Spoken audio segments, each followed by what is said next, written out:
看这些东西，你看这些，你看你给我贴的什么嘛？啊？哎，这是怎么回事？你看还有这边也是，哎呦我的天，哦喂！别，停！ 아시다시피 중국의 부실공사는 세계적으로 잘 알려져 있습니다. 최근에는 시공 의뢰자가 직접 건물이 완공되기 전에 검수를 해야 할 정도의 상황에 이르렀습니다. 일반적으로 건축업자들은 저렴한 자재를 사용해 대충 공사를 진행하는 경우가 많아 의뢰자들은 완공 전에 몰래 검사를 실시하며 품질을 확인해야만 합니다. 刚才你别以为你拿着手机拍视频你就有理，我们视频就看得清清楚楚，是你弄掉的哈。 我轻轻一摸它就掉了。谁让你碰的？谁让你摸的？我的家我会不碰吗？我以后拖地啊什么的，他肯定都要碰啊。这是我干的活，你家又怎么样？我不管，这几个你给我弄掉了，300块。你要不就这样，要不我反正不管，你找别人干活吧。 건설사 직원의 주장은 어처구니 없기 그지없습니다. 그지새끼도 아닌데 말이죠. 고급 시멘트를 사용했기 때문에 한 달 뒤에야 굳는다는 터무니없는 주장을 펼치고 있는 것인데요. 전 세계 어디에서도 한 달이 지나야 굳는 시멘트는 찾아볼 수 없을 텐데 이처럼 아파트 입주민들을 기만하고 있습니다. 더욱 황당한 것은 이러한 상황에서조차 추가 요금을 요구하고 있다는 점입니다. 谁让你给我弄掉的？哎，我发现你这个师傅真的是极不讲理啊！你把我家里贴成这个样子，你现在还让我赔钱？啊？对呀。 你让大伙看一下，大家都看了。你现在你所有的工钱还在我这里，你还想让我赔钱？我跟你说，1分钱你都别想拿了，你还想要赔钱？你想干什么？你直接说你给不给？明明大伙看到了，你自己把它敲坏的，那你肯定要赔我工钱啊！我们先这样啊。 의뢰자의 항의에 발작 버튼이 눌려져 버린 건설사 직원은 급기야 흉기를 들어 위협하는 모습까지 보입니다. 마치 조현병 환자처럼 말이죠. 나아가 의뢰자의 건축 지식이 부족하다며 조롱하는 태도를 보이는 장면도 포착되었습니다. 이처럼 중국의 부실공사는 수십 년 동안 해결되지 않은 심각한 사회 문제로 자리 잡고 있는데요. 과연 중국의 부실공사는 어디까지 심각한 수준에 이르렀을까요? 함께 알아보겠습니다. 다 말해드릴게요. 여러분은 구독과 좋아요만 눌러주세요. 这就是碧桂园 建条润底区修的房子啊，多复杂工程。你看，现在这个钢筋已经都歪了弯曲了，这个水泥是基本上所有抠就掉的。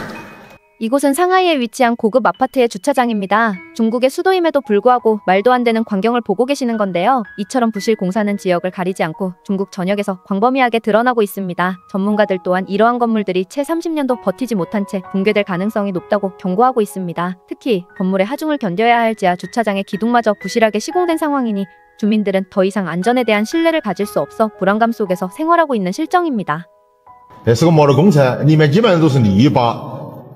这个住的人呐，像这种情况，如果夸大老百姓的生命安全财产。2025年徐州还能出现豆腐渣工程，而且是比较严重的结构安全的问题。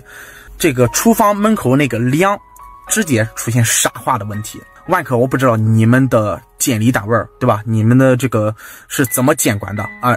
这出现这么严重的这个结构问题，那接下来我们用视频去看一下吧，触目惊心，手一摸往底下掉渣。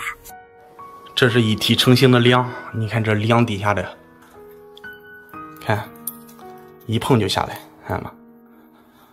这是大梁敢做豆腐渣工程，看吗？我的天！看，这底下全部都是的，而且这边这个有个钢筋，旁边再往前15公分、20公分，目前没见着，不敢碰了。你看这。 这上面看到吗？全部都沙化了，这是主梁呀，这是。市场上存在的一些不良商家，一些害群之马。 건설사에서 근무했던 공사장 간부들조차 이제는 내부 폭로 영상을 공개하며 부실 공사의 실태를 고발하고 있습니다. 그러나 이러한 영상들은 며칠이 지나지 않아 삭제되는 경우가 다반사이며 근본적인 문제는 여전히 해결되지 않고 있습니다. 이 공사장 간부가 폭로한 내용은 이마 넓이만큼 상당히 충격적이며 건설업계의 심각한 부조리를 그대로 드러내고 있습니다. 他们以低价为诱饵，骗取业主的信任来接下工程，然后在施工的过程当中，采用偷工减料，想要瞒天过海。那么，我们来看看他们是怎么做的。首先，打底的时候能够选择腻子粉，坚决不用康美砂浆，因为便宜啊，成本相差40%。其次，底漆和中涂一起混合使用，甚至还过量的加水。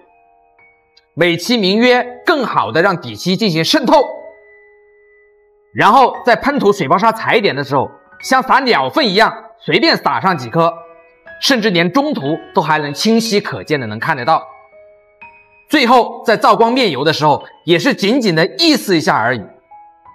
这样的施工班组你还敢用吗？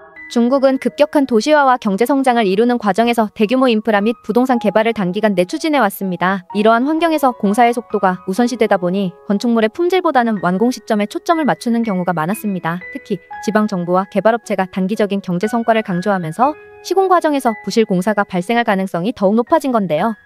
건설업계에서는 뇌물과 부패 문제가 만연해 있으며 시공사와 감리기관 간의 유착으로 인해 부실 공사를 묵인하는 사례가 빈번하게 발생하고 있습니다. 비록 정부의 감독기관이 존재하지만 지방정부와 기업 간의 이해관계로 인해 감리가 형식적으로 이루어지는 경우가 많습니다. 이로 인해 품질 기준을 충족하지 못한 건축 자재가 사용되거나 원가 절감을 위해 규정이 무시되는 등의 문제가 지속적으로 발생하고 있습니다. 또한 비용 절감을 위해 값싼 저품질 자재를 사용하거나 자재를 빼돌리는 행위가 흔하게 이루어지고 있습니다. 공사의 품질은 노동력의 숙련도와도 직결되는데 숙련된 기술자보다는 저임금 노동자가 대량 투입되면서 시공의 정밀도가 크게 떨어지는 경우가 많습니다. 특히 작은 개발업체나 하청업체에서는 경험이 부족한 인력으로 공사가 진행되면서 부실 공사의 위험성이 더욱 높아지고 있습니다. 부실 공사는 단순히 건물에만 국한된 문제가 아닙니다. 최근 오래된 다리 기둥을 교체하는 과정에서 내부가 콘크리트가 아닌 모래로 가득 차 있는 충격적인 사실이 밝혀졌습니다. 만약 이 기둥이 교체되지 않았다면 어떤 일이 벌어졌을지는 굳이 설명하지 않아도 아실 텐데요.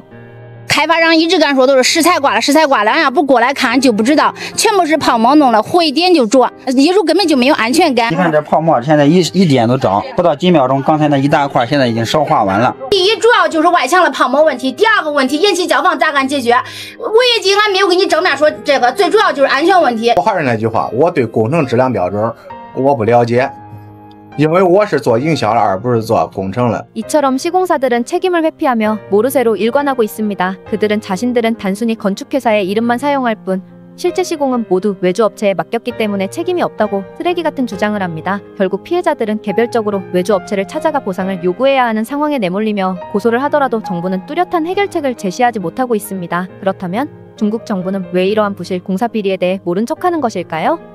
많은 지방정부 관리들이 부동산 개발업자나 건설회사와 밀접한 관계를 맺고 있으며 일부 관리들은 직접적으로 이익을 공유하기도 합니다. 부실 공사가 적발될 경우 이러한 유착관계가 드러날 위험이 있어 감독기관이 제대로 조사하지 않거나 문제를 은폐하는 경우가 빈번하게 발생합니다. 또한 내부 고발이 이루어진다 해도 법적 조치가 미약하거나 솜방망이 처벌에 그치는 사례가 많아 근본적인 문제 해결이 어렵습니다. 이러한 구조적인 부패와 무책임한 행태가 지속되는 한 부실 공사는 중국 사회의 고질적인 문제로 남을 가능성이 크다는 거죠.